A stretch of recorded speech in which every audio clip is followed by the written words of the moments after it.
Hey, how's it going everyone? It's Jackthefall. Destiny 2 just released for PS4 and Xbox One consoles, and I'm sure everyone is just as excited as I am to finally play new content and the game from Bungie. I absolutely love Destiny 1 and can't wait to put many more hours into this game. Don't forget to like and subscribe as it supports the channel. And now that that's out of the way, let's get into this. Destiny 2 has included many changes to the way Destiny the game is played. One of the biggest changes is the Crucible, as it now features 4v4 game modes instead of the 6v6 game modes that everyone is used to from Destiny 1.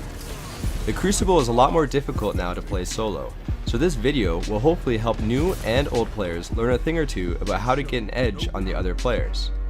You will notice that different guns are better for different scenarios. Right now, the auto rifle class is a solid all-around choice for winning most gunfights at medium range. Anything further, and players with a skilled shot at range will be able to take you out with a pulse rifle or scout rifle. Hand cannons are not nearly as good at range as they were in Destiny 1, so I found that it's best to use them at close range. Make sure to get headshots, and in a one-on-one situation, you're going to want to land as many headshots as possible to take your enemy down quick. Crit shots are very important in this game, as body shots don't account for a ton of damage anymore.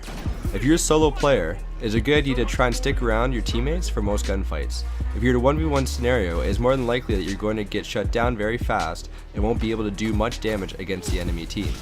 If you're traveling around the map with your teammates, you can team shot the enemy players and take them down quickly. This leads to the next point of using supers wisely. You may be a warlock holding onto your Nova Bomb, waiting for the perfect moment to get an awesome multi-kill, but generating orbs for your teammates is even more important. When playing around, my teammates and chaining our supers and gathering each other's orbs we created, we were able to have around 2 supers each per match. Doing this ensures that your team definitely has an advantage and will be racking up points quickly to win the game. The next point I have is just to stay alive. It may seem like an easy point to make, but I've seen more teams lose because they're rushing to get kills and are not taking into account that they are costing their team points by dying.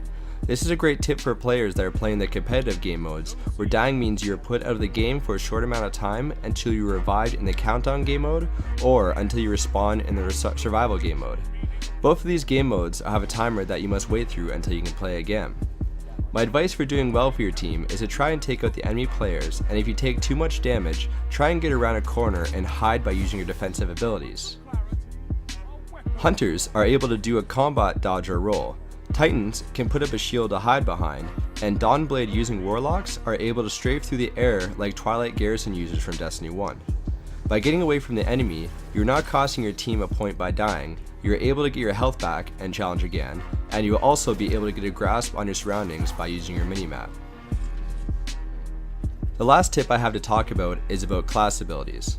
Titan and Warlock users have the abilities that are able to support your other teammates during a match. The Titan ability is the wall they can pop up to create a barrier between yourself and the enemy. If an enemy player walks through the barrier, they will take a huge amount of damage.